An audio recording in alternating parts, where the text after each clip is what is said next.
있죠. 네, 이렇게 태계원 교회에서 와서 말씀을 증거할 수 있는 기회를 주셔서 얼마나 감사한지요. 고맙습니다. 또 우리 부목사님으로 일하시는 그 최 목사님도 저하고 학교 있을 때 우리 학생이었고, 그래서 인연이 참 많습니다. 여러 가지로. 한동안, 이제 한 주간 동안 우리가 어떤 인격적인 그러한 교제 시간도 있겠지만은 사경회니까 하나님 말씀으로 함께 깊은 교제를 계속 나누시면 참 좋겠습니다. 감사합니다. 저는 이번에 예수를 배우고자 하나이다 라는 제목으로 말씀을 드리려고 합니다. 성경 말씀을 보면 요한복음 12장에 20절로 23절에 명절에 예배하러 온 사람 중에 헬라인이 몇이 있는데 저희가 갈릴리 벳사다 사람 빌립에게 가서 청하여 가로되 선생이요 우리가 예수를 배우고자 하나이다. 제가 제목을 여기서 좀 땄습니다. 예, 선생이요 우리가 예수를 배우고자 하나이다.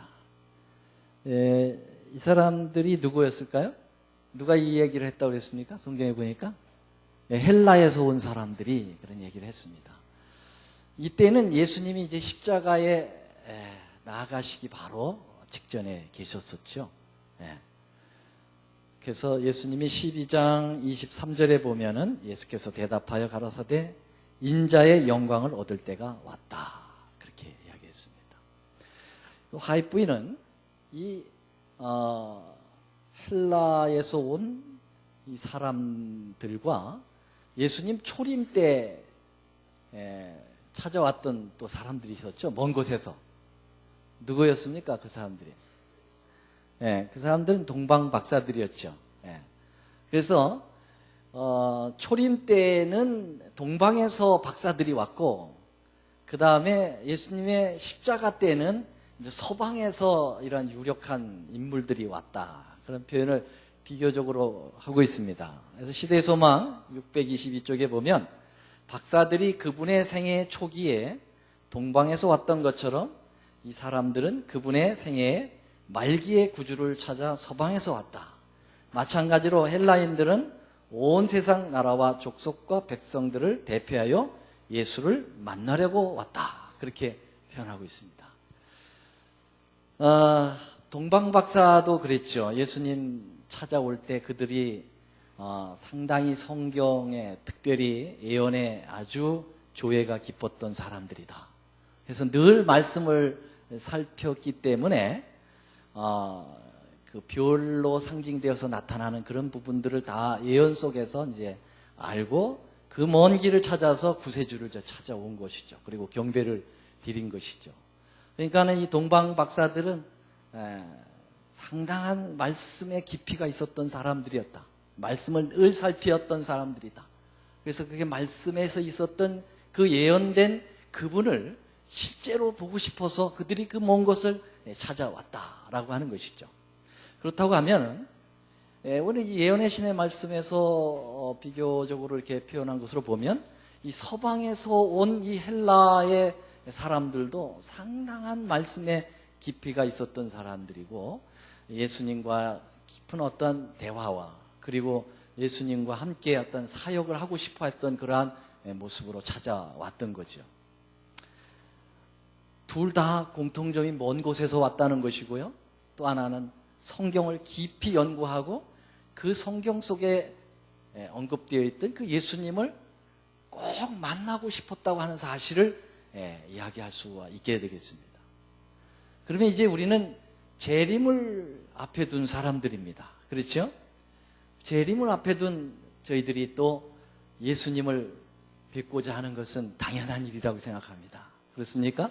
그래서 이 두 양쪽에서 왔던 그 박사들처럼 우리도 늘 예언을 살피며 하나님의 거룩한 말씀을 통해서 예수님을 만나는 그러한 저희들입니다. 그래서 이번 사경의 기간도 우리가 예수님을 사모하는 마음으로 말씀을 깊이 연구해서 어떤 전설에 나오는 어떤 그냥 신학적으로 나오는 그런 것이 아니라 인격적인 그 예수를 내가 진짜 목격하고 터치하고 그분과 교제를 나눈다고 하는 그런 심령으로 이번 한 주간을 보냈으면 참 좋겠습니다.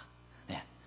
그래서 여기 예수님 오실 때가 될 때 그때 사도 베드로를 통해서 하나님 날이 임하기를 바라보고 간절히 사모하라, 그런 표현을 하고 있어요. 네. 예수님께서 이 땅에 오시는 그 역사가 있기 전에 먼저 우리는 말씀을 통해서 예수님을 깊이 만나는 경험을 해야 되겠습니다. 베드로후서 1장 19절 우리 한번 다 같이 한번 읽어보겠습니다. 너무나도 잘 하시는 말씀이죠. 시작. 또 우리에게 더 확실한 예언이 있어 어두운 데에 비추는 등불과 같으니 이날이 샛별이 너희 마음에 떠오르기까지 너희가 이것을 주의하는 것이 아니라. 여기 샛별이 누굴까요? 샛별이가. 제가 내각교회 다닐 때 샛별이라는 아이가 있었어요. 그렇죠? 샛별이 누굴까요? 우리 예수님이시죠. 그렇죠? 예. 예수님이 우리의 마음에 그 예언의 말씀 속에서, 하나님의 성경 말씀 속에서 떠오를 때까지, 그때까지 주의하는 것이, 이 말씀을 주의하는 것이 아니라. 여기 주의하다라는 말을 영어로는 attention으로 되어 있는데요. 어떤 번역에 영어로 군대에서 attention 하면은 차렷하는 그거거든요. 그러니까 아주 정신을 바짝 차리고 하나님의 말씀을 깊이 상고하자 하는 것입니다. 오늘 첫째 날로 저는 예수를 안다는 것이 무엇인가에 대해서 말씀을 드리려고 합니다. 먼저 요한복음 17장 3절을 본문의 말씀으로 드리겠습니다. 우리 함께 이 말씀을 외우실 수 있는 분들이 많을 거예요. 근데 같이 읽어보겠습니다. 시작. 영생은 곧 유일하신 참 하나님과 그의 보내신 자 예수 그리스도를 아는 것이다. 여러분, 이 말씀에서 영생을 정의하고 있습니다. 특별히 요한복음 17장은 예수님께서 십자가로 가시기 전에 제자들을 앉혀놓고 이제 이별에 앞서서 그들을 위한 특별한 중보의 기도를 드리시는 장면이 나오죠. 그래서 요한복음 17장 전체가 다 예수님의 중보 기도인데요. 거기에서 예수님께서 영생을 정의를 하시기를 뭐라고 그랬냐면 유일하신 참 하나님과 그의 보내신 자 예수 그리스도를 뭐 하는 것이 영생이라고요? 아는 것이 영생이다. 그렇게 얘기했습니다.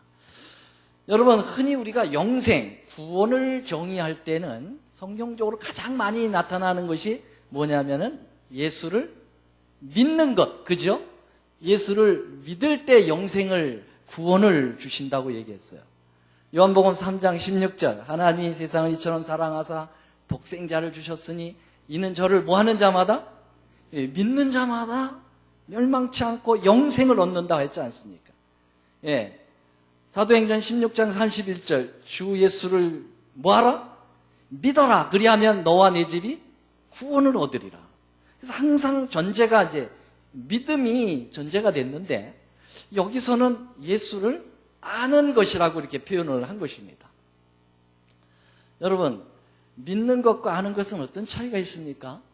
여러분들은 믿음이 먼저라고 생각하십니까? 알미 먼저라고 생각하십니까? 먼저 알아야 된다 하시는 분 손 좀 들어보세요. 오케이. 알아야 믿어진다. 그 다음 믿음이 먼저라고 하시는 분 손 좀 들어봐요. 다수결로 그러면 알미 되는 것 같은데요. 그 안셀무스라고 하는 신학자는 뭐라고 그랬냐면 믿음은 지식에 선지한다. 그래서 아는 것보다 믿음이 먼저라고 얘기는 했습니다만은 저는 뭐 지금 믿음이 먼저냐, 알미 먼저냐 이제 이걸 얘기하려고 하는 것이 아니라 믿음에도 여러 가지의 종류의 알미 있고 믿음이 있고 알매도 여러 가지 종류의 알미 있습니다만은 좀 이렇게 생각해 보고 싶어요. 저희 어머님이 지금 사시고 계신데요. 연세가 94세세요. 우리 유장로님 저희 어머니 잘 아시죠? 네. 94세신데 지금도 아주 건강하게 잘 계십니다. 오랜만에 와서 또 어머니 뵙고 같이 지내다가 왔는데요. 참 감회가 새로워요. 저희 어머님이 저를 위해서 얼마나 열심히 기도해 주시는지, 제가 때로 설교할 때 막 힘이 불끈불끈 막 날 때 우리 어머니가 날 위해서 기도하시는구나 그런 느낌을 받을 때가 있어요. 참 기도 열심히 해주시는데요. 저희 어머님이 계시다고 하는 사실을 믿으시는 분 있으세요? 저희 어머니 계시다는 사실을 믿으시는 분 있으세요? 손 좀 한번 들어봐 주세요. 저희 어머니 계시다는 사실을. 그렇게 믿음이 없으세요? 예. 저희 어머니 계시는 걸 믿으시죠? 예. 다 믿으세요. 저는 우리 어머니 계신 것을 믿을까요? 당연히 믿죠. 여러분, 그러면 저희 어머님을 개인적으로 좀 아십니까? 여기 몇 분은 좀 아시는 분이 있습니다만 대부분 몰라요. 그렇죠? 저희 어머니는 잘 모르십니다. 저는 저희 어머니를 잘 알까요? 너무 잘 알죠. 제가 어려서 좀 병치레를 좀 많이 해서 어떤 때는 잠을 못 자고 막 아파할 때가 있었거든요. 그때 우리 어머니께서 옆에서 너는 아파라 난 잘게 그렇게 하지 않으셨어요. 같이 아파하시면서 눈물을 흘리시면서 밤을 꼬박꼬박 같이 새주시면서 저를 사랑하셨던 어머니를 기억합니다. 너무나도 잘 알죠, 저는요. 이야기를 조금 비약하겠습니다. 여러분, 저희 어머니를 위해서 여러분 생명을 좀 주실 수 있으십니까? 대신 우리 어머니를 위해서 죽어 주실 수 있는 분 손 좀 들어봐 주세요. 태계원 교회는 냉정한 교회네. 그렇게 할 수 없죠. 그렇죠? 네.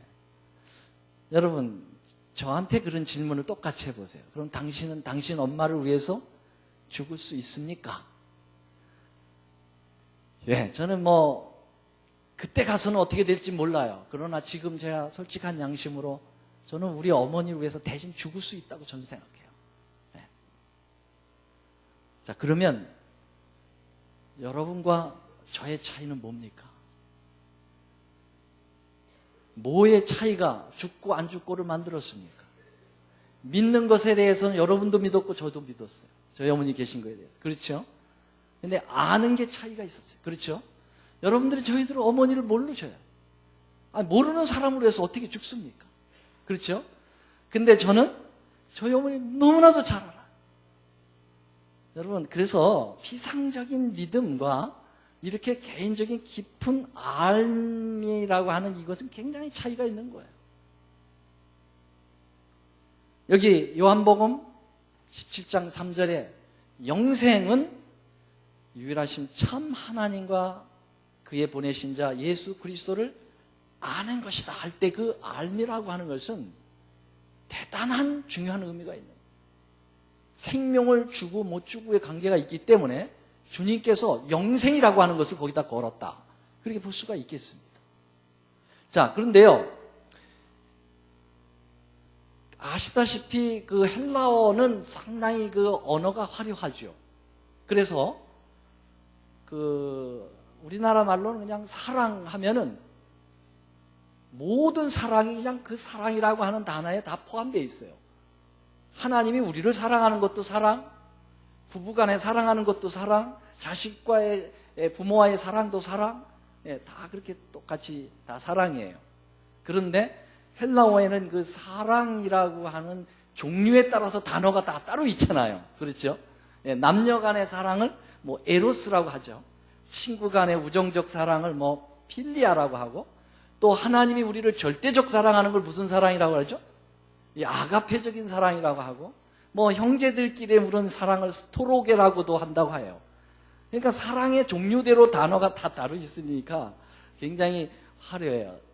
그런 것처럼 성경에 안다라고 하는 말이 나올 때 종류가 다양한 알미 있어요. 근데 그 알매 그 종류대로 단어가 따로 있다는 거죠. 대표적인 두 가지가 있습니다. 하나는 이 아이도라고 하는 것이 있는데 이것도 우리 한국말로 안다라고 번역이 되어 있습니다. 이 아이도라고 하는 알은 어떤 알미냐? 이것은 본능적인 알을 얘기합니다. 그래서 어린아이가 갓 태어났는데 가르쳐주지도 않았는데 엄마의 젖을 물고 젖을 빨 줄을 알아요. 그게 바로 무슨 알미라고요? 오이도라고 하는 알미입니다. 아이도. 그 다음에 하나는 기노스코라고 하는 알미인데요. 이 기노스코의 알은 똑같이 안다라고 우리나라 말로 번역이 됐습니다만은 의미적으로 볼 때 이 기노스코의 알은 어떤 알미일까요? 서로 경험하고 체험하고 그렇게 하는 거예요. 예, 제가 이렇게 와서 이렇게 뵈니까 아는 분들이 꽤 많아요. 예. 그건 무슨 알미예요? 미리 알았던 거예요. 서로의 관계를 갖고 알았던 관계입니다. 예, 그건 기노스코라고 얘기하죠. 예. 그런데 이 두 단어가 함께 쓰여진 유일한 성경절이 하나 있어요. 그게 바로 뭐냐면은 요한복음 21장 17절입니다. 여기 예수님께서 부활하시고 난 다음에 갈릴리 호숫가에 오셔서 3번 부인하고 저주하고 맹세했던 베드로를 불러놓고 3번 내가 나를 사랑하느냐라고 하면서 그의 신앙을 회복시켜주는 장면이죠. 그 3번째 이제 예수님께서 질문했을 때 내가 나를 사랑하느냐 했을 때 베드로의 대답 속에서 이 두 알미 나옵니다. 베드로가 근심하여 가로되 주여 모든 것을 뭐하매? 아시메 할 때 그 아시메가 아이도예요. 그러니까 우리 하나님께서 전지적인 능력으로 아는 것도 아이도인데 전지하신 능력으로 저를 알고 계십니다. 그러나 그뿐만 아니라 내가 주를 사랑하는 줄 주께서 그 다음에 또 아시나이다 그렇게 했어요. 그게 바로 뭐로 되어 있을까요? 여기 써놨는데 대답을 안 하시네. 뭐라고 했어요? 기노스코라고 되어 있다 이 말이에요. 그러니까 예수님 내가 나를 사랑하느냐라는 질문하신 그 예수님에게 예수님은 하나님이시잖아요. 그 하나님의 전지하신 그 능력으로 이미 저를 알고 계시죠.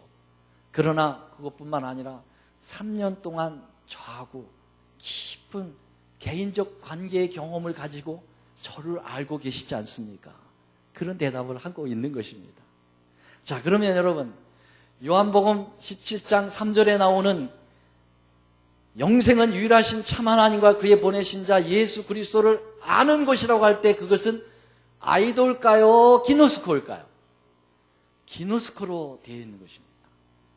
그러니까 예수님을 알 때 그냥 어떤 본능적으로 우리가 가지고 있던 어떤 종교심으로 그렇게 아는 게 아니고 예수님을 개인적으로 깊이 제가 제 어머님을 깊이 어려서부터 부딪히며 알았던 것처럼 그렇게 예수님을 경험적으로 알 때 우리 주님께서 영생을 주시겠다. 그런 표현을 하고 계신 것이죠. 근데 이 기노스코의 알미 어느 정도의 깊은 알미일까? 정말 이렇게 스쳐 지나가는 그래서 한번 이렇게 인사하고 알아진 그런 알을 얘기할까? 그게 아니죠.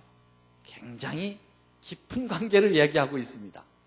자, 여기 마태복음 1장 25절에 기노스코가 나오는 그러한 성경절입니다. 한번 읽어볼까요? 아들을 시작. 아들을 낳기까지 동침치 아니하더니 나음의 이름을 예수라 하니라. 여러분 여기에 기노스코에 해당되는 단어를 골라내시죠. 뭡니까? 예, 제가 여기 하이라이트를 해놨잖아요. 노랗게. 예. 동침이라는 말이 기노스코로 되어 있어요. 동침이라는 말을 제가 구체적으로 여기서 이 단에서 설명하기 남세스럽죠. 잘 아시죠? 동침? 남자와 여자가 함께 자는 겁니다. 예. 야, 굉장히 깊은 관계를 이야기하고 있어요.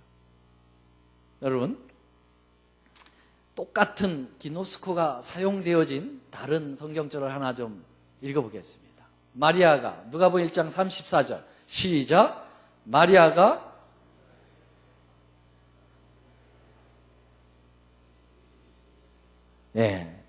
지금 마리아가 뭐라고 얘기하고 있습니까? 내가 사내를 뭐하지 못하니? 알지 못하니. 지금 이 마리아는 가브리엘 천사의 방문을 받았습니다. 수처녀로서 지금 나사렛에 살고 있는 이 마리아에게 천사가 와서 너가 아들을 낳을 거라고 그랬어요. 처녀인데. 화들짝 놀래가지고 아니 내가 사내를 알지 못하는데 어떻게 아들을 낳을 수 있죠? 그 사내를 알지 못한다고 하는 알은 그 사내가 잘생겼느냐, 뭐 키가 크냐, 뭐 어떠냐, 그걸 안다 모른다가 아니에요. 내가 사내와 뭐 하지 않았는데, 동침하지 않았는데 어떻게 아기가 나오죠? 그런 얘기예요. 여러분, 그러면 예수님하고 우리의 관계가 어느 정도의 깊은 알물 얘기하고 있습니까? 부부 관계의 알무로 들어갈 때를 주님은 이야기하고 계신 것입니다. 물론 신랑은 누구세요? 신랑은 누구시죠? 예수님이시고 신부는 누굽니까? 우리들이죠.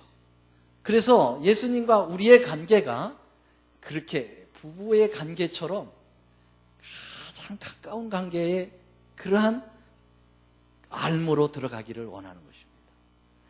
우리 인과관계 중에서 제일 가까운 관계가 어떤 관계입니까?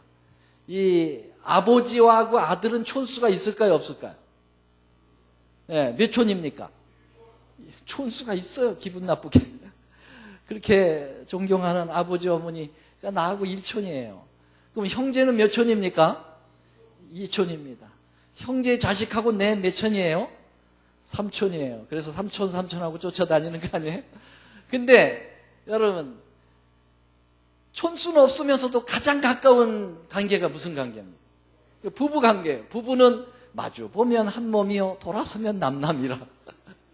희한한 관계예요. 그렇죠? 마주 보면 촌수가 없어요. 그냥 한 몸이에요. 그래서 우리 옛 어른들도 뭐라 하냐면 부부는 일심 동체다 그랬어요. 한 마음 한 몸이다 그렇게 얘기했어요. 함께 살을 섞어가며 사는 것이 부부 아닙니까? 예수님께서 너희들이 나를 알 때 어떻게 알으라는 겁니까? 부부처럼 알아주기를 원하는 거예요. 부부처럼. 그래서 예수님의 비유 가운데도 언제든지 영적으로 신랑은 당신을 가리켰고요, 신부는 바로 교회, 여러분과 저를 가리켰습니다. 열처녀의 비유, 신랑이 온다. 근데 그 신랑을 맞이하는 처녀들이 있다. 여러분, 그 오는 신랑은 누구를 지금 예수님께서 생각하고 말씀하시는 겁니까? 재림하시는 예수님을 이야기하는 거예요. 그리고 그 신부들은 누구를 이야기하고 있어요? 재림하시는 예수님을 기다리는 성도들을 얘기하고 있습니다. 맞습니까? 부부관계입니다. 부부관계. 여기 구약에도 마찬가지예요. 구약에도 하나님 아버지께서 계속 당신을 신랑으로 표현하고 있어요. 그리고 사랑하는 이스라엘 백성들을 처녀로 생각하고 있는 거예요. 그래서 여기 이렇게 얘기했습니다. 19절, 20절 다 같이요. 시작. 내가 네게 장가들어 영원히 살되 의와 공변됨과 은총과 궁일이 여김으로 네게 장가들며 진심함으로 네게 장가들리니 네가 여호와를 알리라 그랬어요. 여러분, 이 짧은 두 성경절에서 안다라는 말이 몇 번 나와요? 대답을 얻기를 어려워하지 마시고 제 손을 보면 항상 답이 여기 있어. 몇 번 나온다고요? 3번 나오잖아요. 예, 장가간다, 장가간다. 우리 하나님이 이스라엘 백성을 향하여 장가든다고 얘기하면서 그 장가가는 게 뭐냐? 네가 여호와를 알리라 그렇게 얘기했습니다. 여기 이 알리라는 히브리어는, 이게 이제 호세아서는 이 구약 성경이니까요. 이 알리라고 하는 것은 야다라는 말인데요. 이 야다라는 말이 신약 성경으로 번역이 될 때, 신약 그 헬라어로 번역이 될 때 기노스코로 번역이 돼 있어요. 똑같은 겁니다. 예수님과 우리의 관계가 이 부부의 관계로 동침과 같은 깊은 의미로 표현하듯이 구약 성경에서도 하나님께서 이스라엘 백성과 아는 관계가 바로 부부 관계의 깊은 알을 표현하고 있음을 우리에게 보여주고 있는 것입니다. 자, 여러분, 그러면 어떻게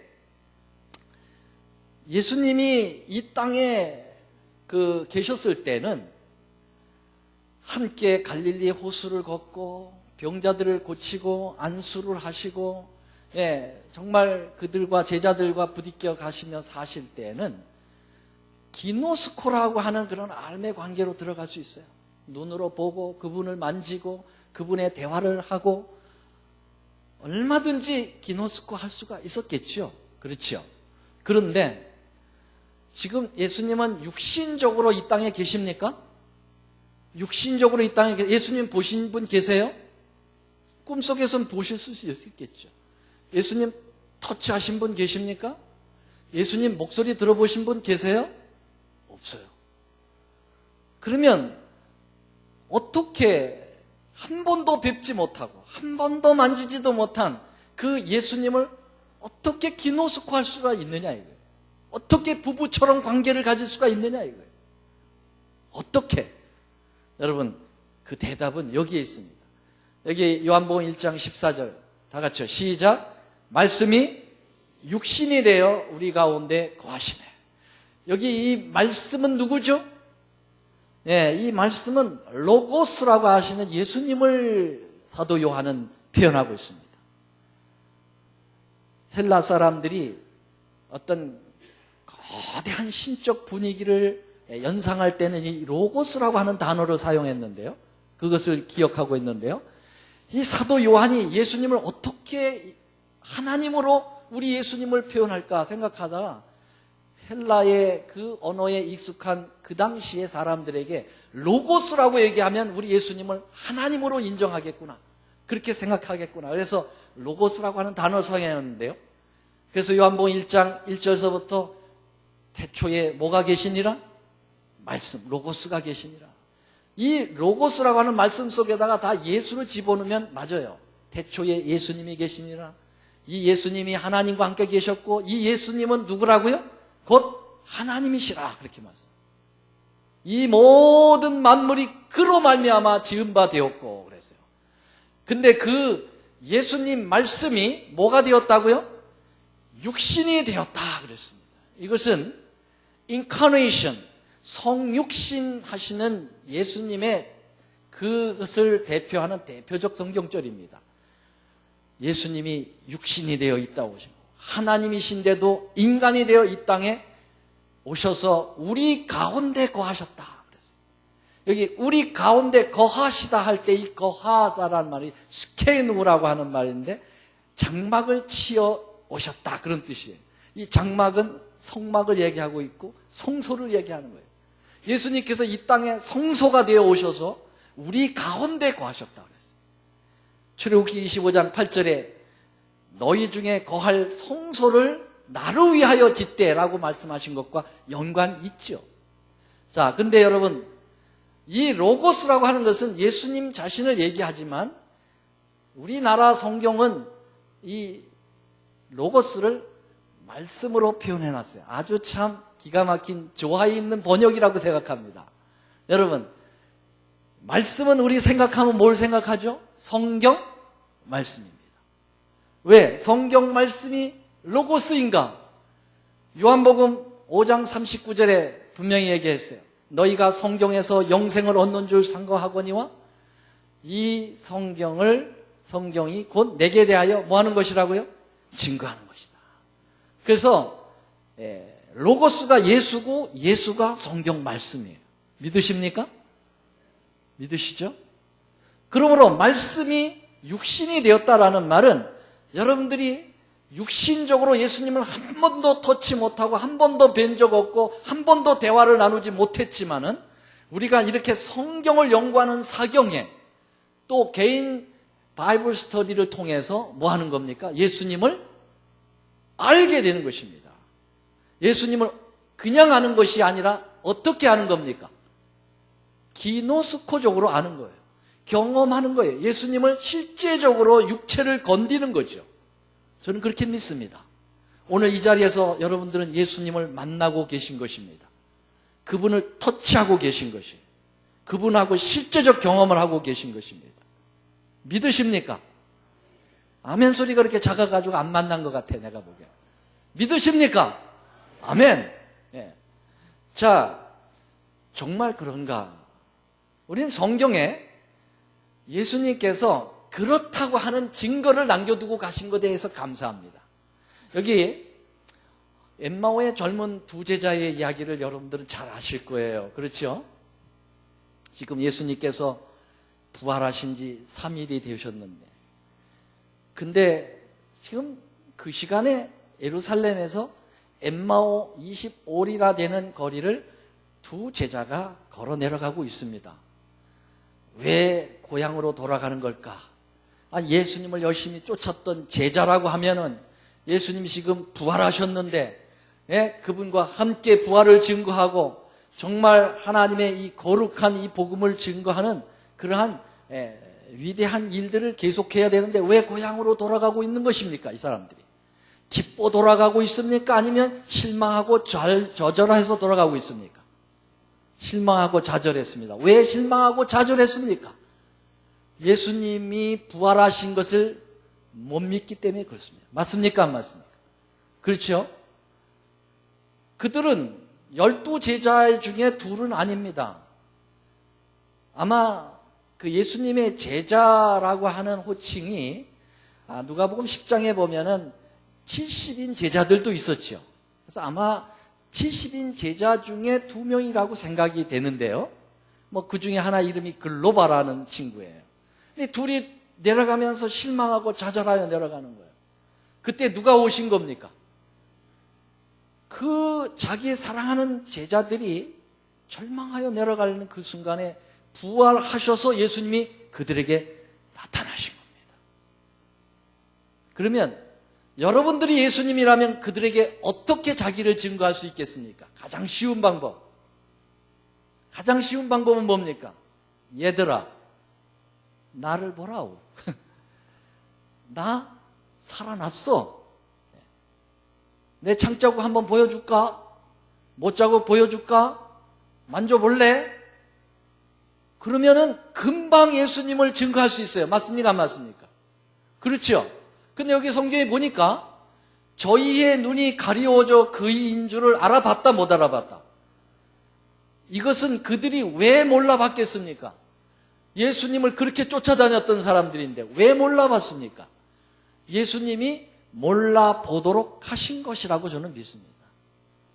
예수님이 눈이 가리워져서, 물론 그들의 눈이 뭐 때문에 가리워져서 안 보이는지 모르지만은 예수님이 그들의 눈을 가리워서 자신을 육체적으로 못 보도록 만든 거예요. 그냥 나그네처럼 보이도록 했다고 하는 사실이죠. 이유는 분명히 있습니다. 이유가 있기 때문에 그렇게 하는 거예요. 여러분, 우리 예수님께서는 가끔 퍼포먼스를 하셔요. 퍼포먼스가 뭐죠? 작은 연극을 하신단 말이에요. 안 그런 척 하면서 이렇게 하시는 일들이 많아요. 수르보니게의 여인을 만났을 때도 처음에는 아주 냉정하게, 근데 원래 그 마음이 아니신 거 아시죠? 예? 개에게는 먹이를 주지 않는다, 막 이렇게 얘기하시고 말이에요. 이런 하나의 나름대로의 주님의 의도적인 행동을 하실 때가 있는데 이때도 그랬어요. 이유가 있는 겁니다. 자, 그들의 눈을 가리우고 예수님께서 그들에게 당신의 부활을 증거하는 방법은 육체를 보여줘서 증거하신 것이 아니라 뭘로 자기를 증거했습니까? 뭘로? 말씀으로. 여기 보세요. 가라사대 미련하고 선지자들의 말한 모든 것을 마음에 더디밌는 자들아. 지금 예수님이 이 엠마오로 내려가고 있는 이 젊은 두 제자에게 뭐라고 얘기하냐면은 당신들 지금 무슨 얘기하고 있어? 아니, 당신도 지금 예루살렘에서 같이 내려오면서 예루살렘에서 있었던 일을 모른단 말이요? 무슨 일인데? 요것도 예수님의 뭐예요? 퍼포먼스예요. 모르는 척 하시는 거죠, 지금. 무슨 일인데? 그랬더니 예수라는 사람 얘기하고 있습니다. 우리는 그가 우리를 구원할 자로서 여겼었습니다.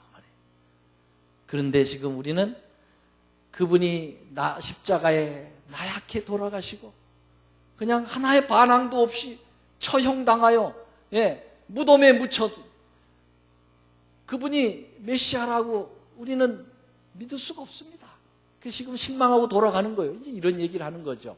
이때 예수님께서 꾸짖으시면서 하신 말씀이에요. 그러면서 27절 다 같이 읽어보겠어요. 이에 시작. 이에 모세 및 모든 선지자의 글로 시작하여 모든 성경에 쓴 바, 그 다음에 뭐라고 그랬어요? 자기에 관한 것을 자세히 설명하셨다. 여러분, 이 당시 신약에 나오는 모든 성경은 구약입니까? 신약입니까? 다 구약. 그때 신약이 쓰여지지 않았던 때이기 때문에. 그래서 흔히 구약 성경을 모세의 율법과 선지자의 글과 그렇게 표현을 하죠. 그래서 성경에 자기에 관한 것, 그러니까 구약 성경이 다 누구에 대한 얘기라는 겁니까? 거기 아브라함 얘기도 나오고 뭐 다윗 얘기도 나오지만 다 그거는 부수적인 거고 사실은 예수라고 하는 그분에 대한 이야기입니다. 믿으십니까? 거기에 다 예수님에 대한 이야기라 다 예언되고 표상되어 나타나는 거죠.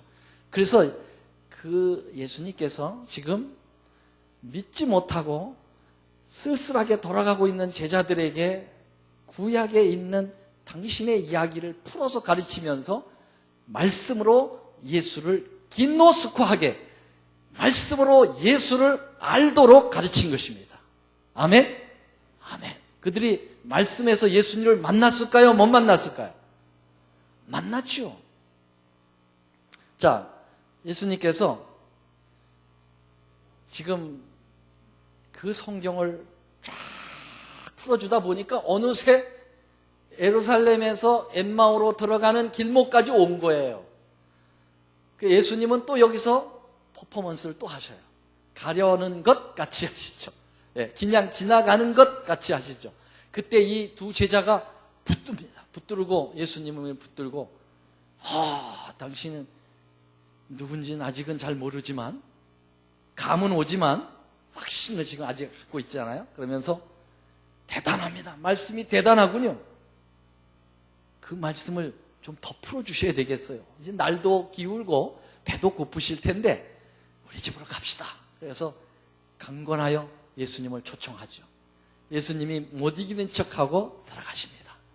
들어가셔서 그들이 내온 식사를 드시기 위하여 축사를 하기 위해 손을 들었을 때 그때 비로소 그들이 누구를 만나게 됩니다. 예수님을 육체적으로 확인하게 되는 거예요. 근데 끝내 예수님께서 눈을 딱 떠보니까 그 자리에 계셨어요? 안 계셨어요? 안 계신 거예요. 여기 한번 보세요. 누가복음 24장 28절 저희 가는 촌에 가까이 가매 예수는 더 가려 하는 것 같이 하시니 그랬어요. 그때 저희가 강권해서 예수님을 초청했고요. 그 다음에 식사를 위해서 축사를 하시고요. 31절 다 같이 한번 읽겠습니다. 시작. 저희 눈이 밝아져 그인 줄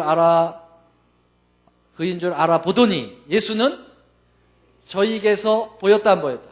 보이지 아니하니라. 왜 그랬을까요? 여러분 정말 이제는 말씀으로 다 당신 만나게 해주셨잖아요. 그러면 거기서 얘들아 이제 내가 누군지 알았지? 내가 예수야. 예?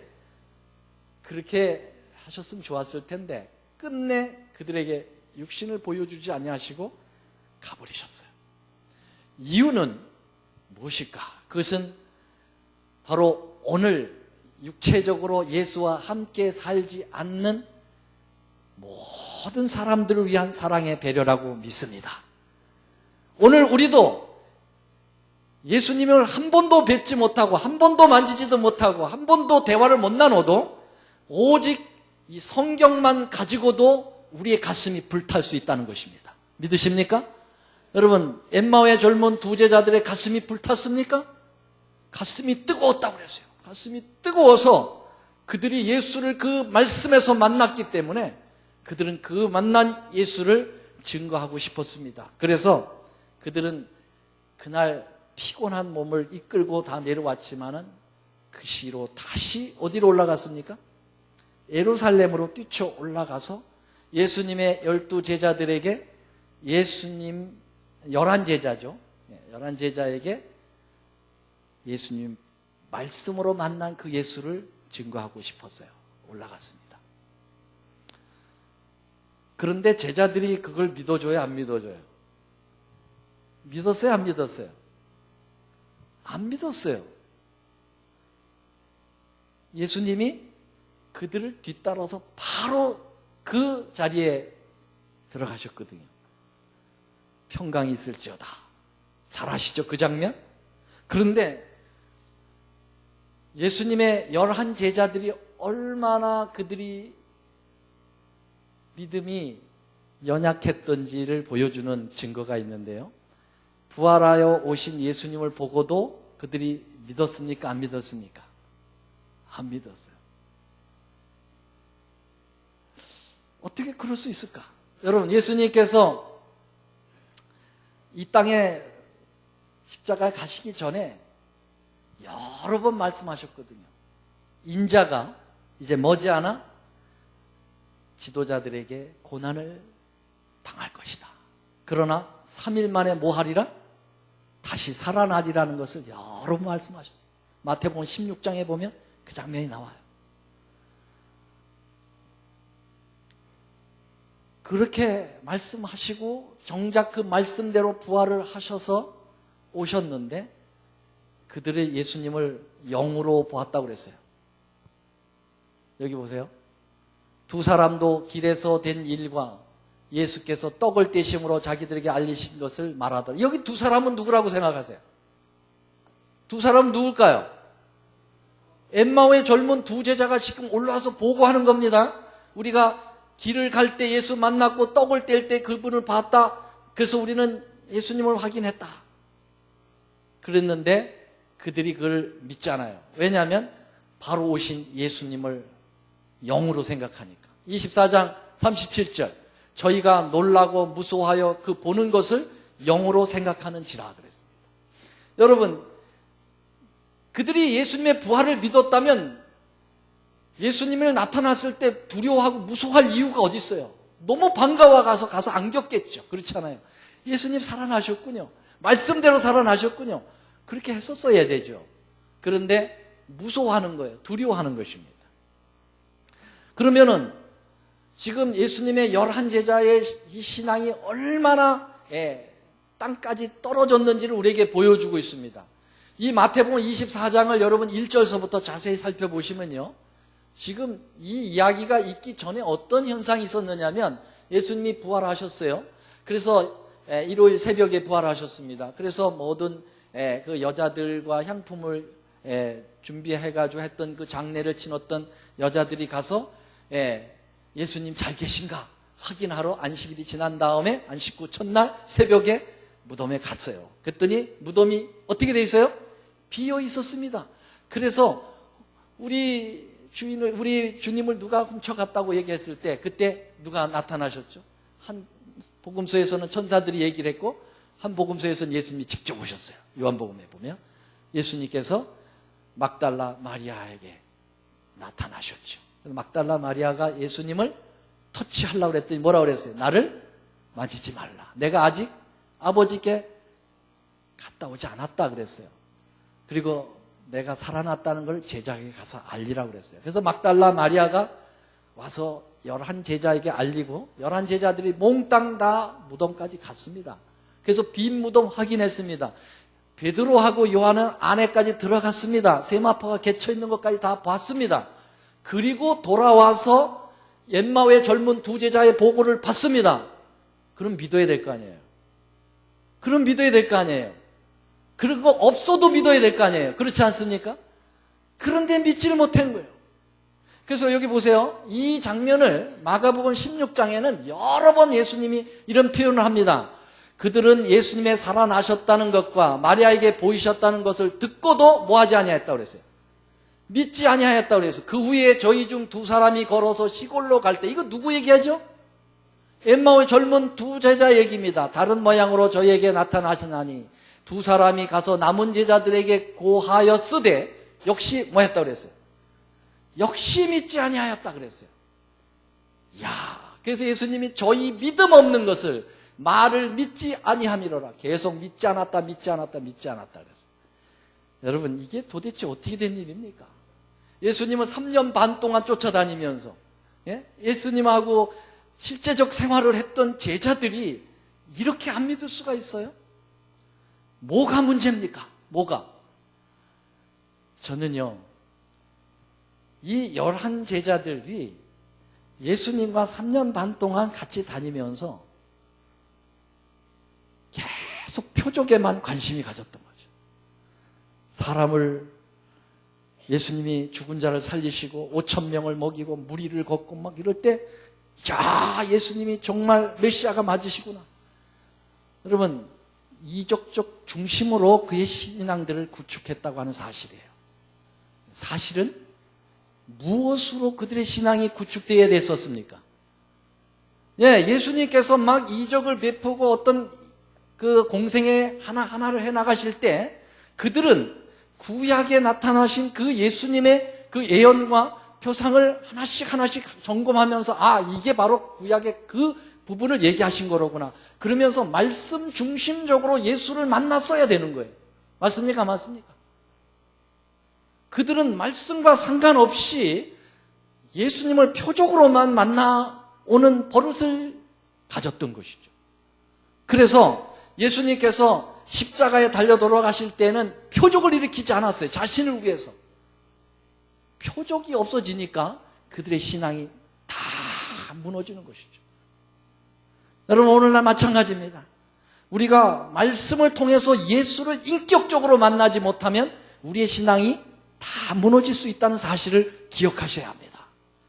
오늘날에 이 기독교가 세계를 뒤흔들 정도로 편만해 있지만은, 특별히 우리 대한민국에 정말 예수 믿는 사람들이 이렇게 철철 넘치고 넘치지만은 왜 기독교가 개독교가 됐습니까? 왜 기독교가 본질적인 진정한 신앙이 아니라 정말 타락한 그러한 교회가 됐느냐, 이거는 샤머니즘인지 기독교인지 싱크로나이즈 돼가지고 완전히 혼합 제설 종교가 돼버렸습니다. 뭡니까 이게? 오늘날 이 한국교회도 마찬가지지만 말씀을 통하여서 예수를 기노숙할 수 않는 그러한 신앙이 오늘 이렇게 된 것입니다. 맞습니까? 여러분, 그것을 입증해 드리죠. 이 11 제자들이 여기서 예수님을 이렇게 철저하게 실망시킵니다. 부활하여 오셨는데도 믿잖아요. 계속 믿잖아요. 그런데 이 사복음서에서 사도행전으로 딱 넘어가면은 제자들의 모습이 확 바뀌어 있습니다. 여러분, 사복음서에서는 제자들은 철저한 실패자들입니다. 맞습니까? 제자 중에서 제일 똑똑하다고 하는 유다는 예수님을 팔아버렸습니다. 제자 중에서 제일 캡틴이라고 한 베드로는 부인하고 저주하고 맹세했습니다. 그리고 나머지 모든 제자들은 마태복음 26장 56절에 보면 다 주를 버리고 도망갔다 했습니다. 철저한 실패자들입니다. 여러분, 제자들이 가장 예수님 곁에 있어야 될 때는 십자가였어요. 주님 걱정하지 마세요. 우리가 곁에 있습니다. 힘내십시오. 그리고 그 예수님과 함께 십자가에 못 박힐 각오를 가지고 떠나지 말았어야죠. 근데 그때 다 도망가 버렸어요.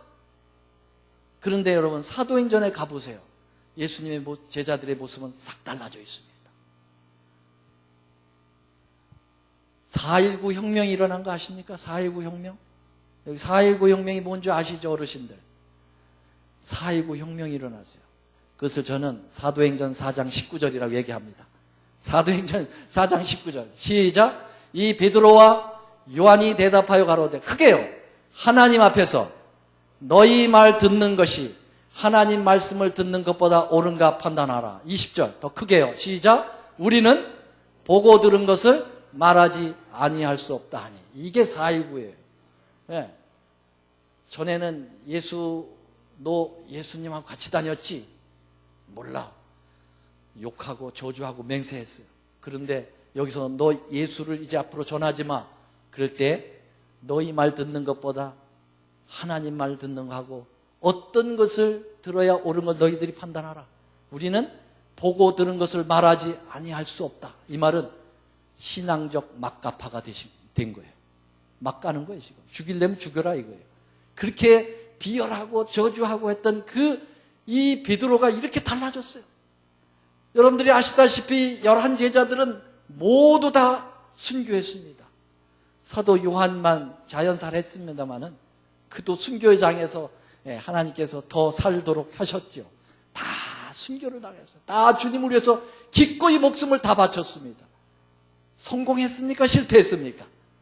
성공이죠. 그러면 사복음서에서 철저히 실패한 제자들이 어떻게 사도행전에서 몇 장 안 넘어가서 그렇게 철저하게 대성공을 거뒀는가? 그 사이에 도대체 뭐가 있었습니까? 사복음서와 사도행전 사이에 뭐가 있었습니까? 도대체 어떻게 그들이 그렇게 바뀌었어요? 뭐 때문에? 어떤 분이 그래요. 오승준 성령의 침례다. 맞았지만 제 대답이 아니에요. 제가 원하는 대답은 아니에요. 여러분, 그렇게 철저한 실패한 자들에게 성령이 갑자기 오실 수 있습니까? 아니요. 그 전 단계가 필요했다고요. 그때 어떤 분이 그래요. 전 단계는 그들이 예수님 승천하고 난 다음에 마가의 다락방에 모여서 전혀 기도와 힘썼다 그랬어요. 그겁니까? 아닙니다. 그들이 그렇게 실패하고 예수님을 들들 떨고 무서워했던 사람들이 모여가지고 기도하고 그거 아닙니다. 그 전 단계가 필요했어요. 그 전 단계가 뭡니까? 그 전 단계. 그게 오늘의 키포인트입니다. 그 전 단계가 뭐였습니까? 예수님을 알았어요. 뭘로요? 여기 보세요. 예수님께서 자기를 유령이라고 생각하고 들들 떠는 제자들을 앉혀놓고 하신 일이 엠마오의 젊은 두 제자에게 하셨던 그 일을 똑같이 하신 것입니다. 같이 읽어보시죠. 44절 시작. 또 이르시되 내가 너에게 함께 있을 때 너에게 말한 바 곧 모세와 모세 율법과 그 다음에 선지자의 글과 시편에 나를 가리켜 기록된 모든 것이 이루어져야 할 말이 이것이라 하시고 저희의 마음을 열어서 뭘 깨닫게 하셨습니까? 성경을 깨닫게 하셨다 그랬어요. 아멘. 여러분, 예수님이 이 제자들의 실패한 그 원인을 잘 알고 계시죠? 이들이 어디서 실패했는지를 알아요. 예수님이 이 공생애 3년 반 동안 하실 때 계속 구약 성경을 인용해서 말씀하셨는데 그들은 그 말씀을 하나도 안 듣고 그냥 예수님이 나타나는 이적만 관심을 가졌던 거죠. 제자들의 실패의 원인은 거기 있어요. 말씀으로 예수를 안 게 아니에요. 말씀으로. 그래서 예수님이 다시 재교육시키는 거예요. 뭐로? 말씀을 통해서 나를 알아라 이거예요. 말씀을 통해서. 그래서 이 모세의 율법과 토라, 선지자의 글, 레위임, 시편의 캬투빔 이 세 가지는 구약 성경을 이야기하는 거죠. 거기에 나에 대한 이야기, 거기에서 예수 나를 발견해야 된다. 그들이 사경회를 한 겁니다. 사경회를. 아주 진한 사경회를 한 거죠. 그래서 예수님을 이제는 뭐로 만난 겁니까? 뭐로 만났어요? 말씀으로 기노스코로 만난 거예요. 이제는 예수님을 말씀으로 만난 거예요. 자, 그래서 예수님께서 이제 하늘로 승천하시기 위하여 제자들을 갈람산으로 인도하시고 그들 보는 앞에서 올라갈 때 여러분 두 가지 표현 중에서 맞는 거 고르세요. 1번 예수님 가시면 안 됩니다. 예수님이 바지 가랭이를 붙들었다. 이게 1번이고 2번 안녕히 가세요. 우리는 주님이 오실 때까지 기다릴 겁니다. 어떤 게 맞아요? 1번이에요? 2번이에요? 아니 빨리 말씀 좀 해보세요. 몇 번이냐고. 1번이에요? 2번이에요? 2번이야. 1번 누구 하나 붙들지 않았어요. 예수님 가신다고 섭섭해하지 않았어요. 예수님 오케이 우리 있을 곳 예비하러 가신다고요? 가셔서 빨리 예비하시고 우리는 예수님 가셔도 오케이입니다. 왜? 뭐가 있습니까? 말씀을 남겨두고 가십니다. 우리는 이 말씀에서 예수님 동일하게 만나고 예수님과 같이 호흡하고 예수님과 같이 살아갈 겁니다. 여기서 예수님 만납니다. 아멘? 그래서 그들이 돌아와서 말씀을 통해서 예수와 깊은 교제를 나누게 될 때 위로부터 성령이 내리게 되고 성령을 통해서 온 세계가 뒤집어진 것입니다. 동일한 것입니다. 이 마지막 때에도 우리가 말씀으로 예수를 만나는 기노스코의 경험이 없다면 우리는 진정한 부흥과 개혁이 일어날 수가 없습니다. 항상 제자들이 여기 제자도 있겠습니다만은 학생들이 결석생이 항상 있어. 결석생이. 교회도 결석생이 있지만 그렇죠. 근데 예수님이 오셔서 이 기노스코의 경험 가르쳐줄 때 누가 결석했어요? 도마가 결석했어. 어디 화장실 갔는지 결석했어. 그래가지고 예수님이 가르쳐주고 가가지고 그들이 가슴이 뜨거워가지고 도마가 오니까 야 도마야 너 어디 갔다 왔어? 우리 예수님 만났다.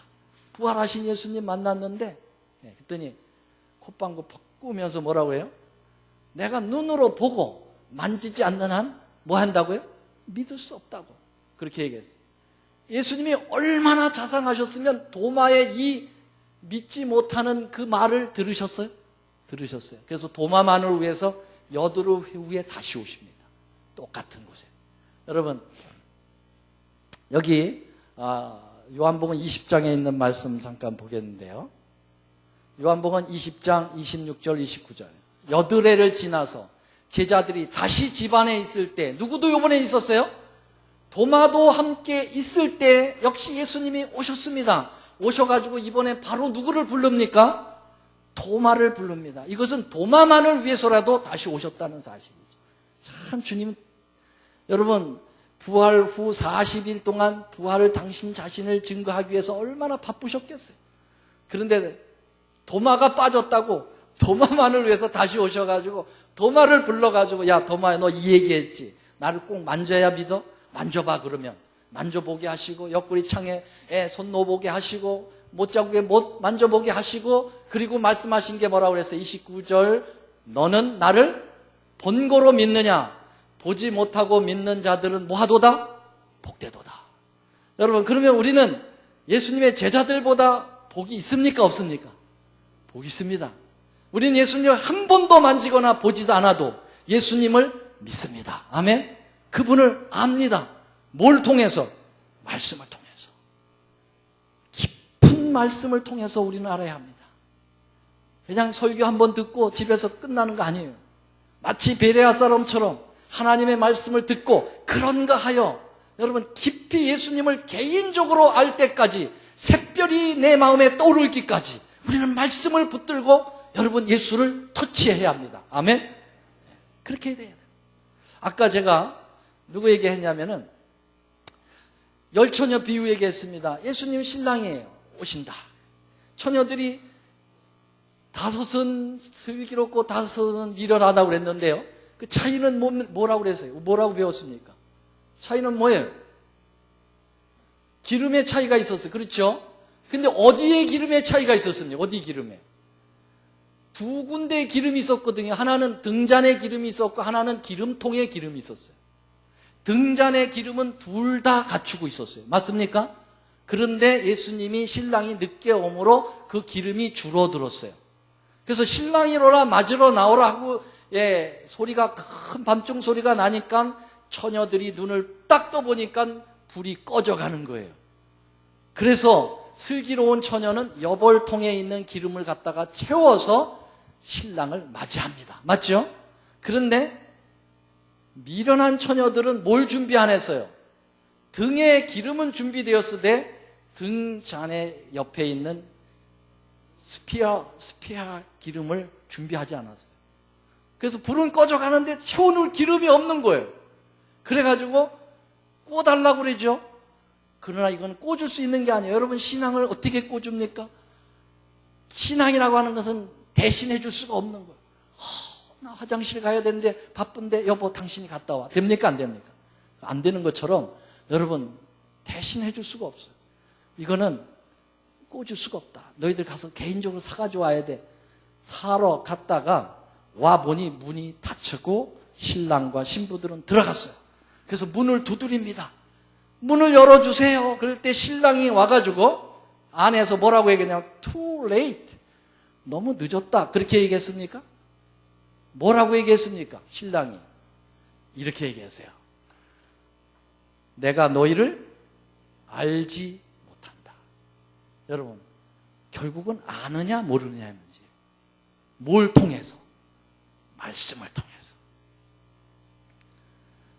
여러분 이 등잔에 있는 기름은 무슨 기름일까? 이것은 저는 퍼블릭 페이스라고 얘기해요. 다시 말하면 공중신앙이에요.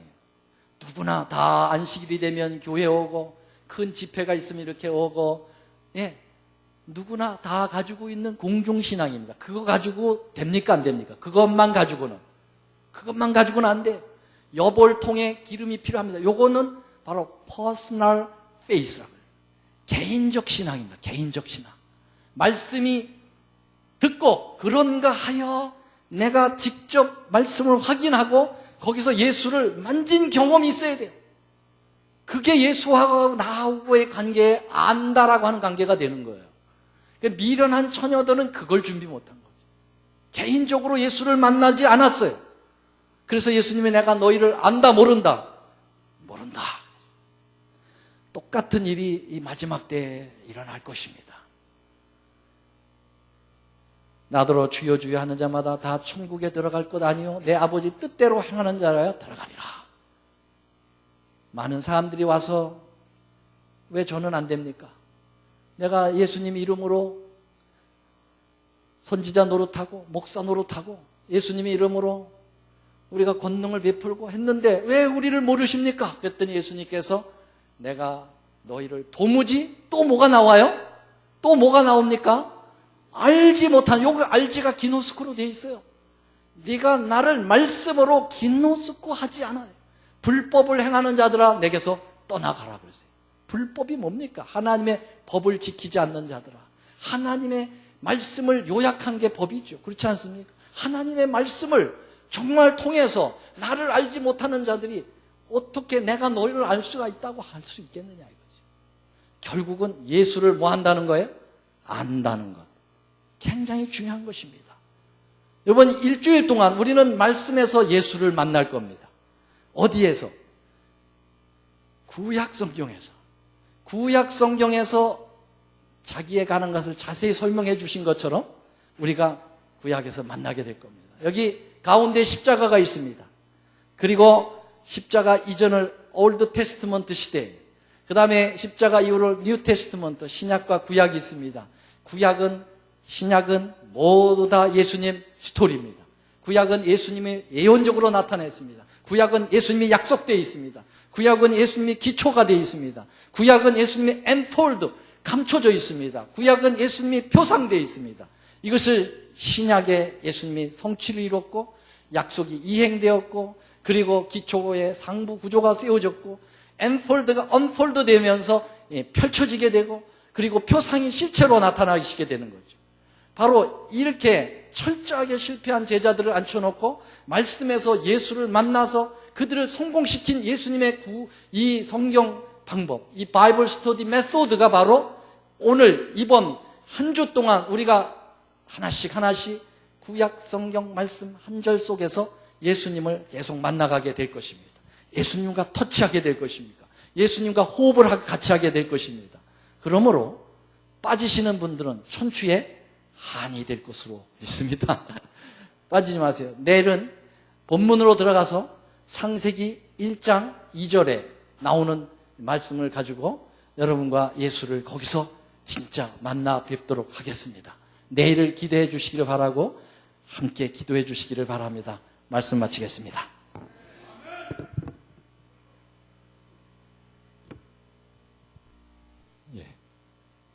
마치는 장면은 다 기립하셔서 168장입니다. 168장 장묘에 말씀 주신 목사님 기도로 마치겠습니다.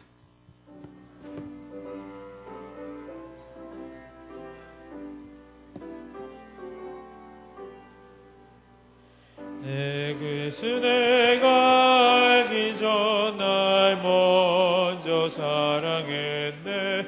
그 크신 사랑이 나여 내 영혼 거듭났네. 주 나의 안에 계시고 나 주의 안에 있어 저 포도 비유 같으니 참 좋은 나의 친구. 내 친구 되신 예수님 날 구원하시려고 이 귀한 몸을 버리사 내 죄를 대속했네. 내 주를 항상 믿으며 이 손을 의지하고 내 몸과 마음을 바쳐서 끝까지 충성하리. 내 진실하신 친구여 그는 내려주사 나를 항상 보호하시고 내 방패 되옵소서. 그 풍성하신 사랑을 능히 끄는 소냐 내 구원하신 예수는 참 좋은 나의 친구. 사랑의 우리 하나님, 저희가 하나님을 알기 전에 먼저 하나님이 우리를 먼저 알아셨습니다. 그리고 먼저 사랑해 주시고 우리를 위해서 죽으셨습니다. 저희도 예수님을 알게 하여 주옵소서. 말씀을 통하여 예수를 알게 하여 주옵소서. 예수님의 이름으로 간절히 기도드립니다.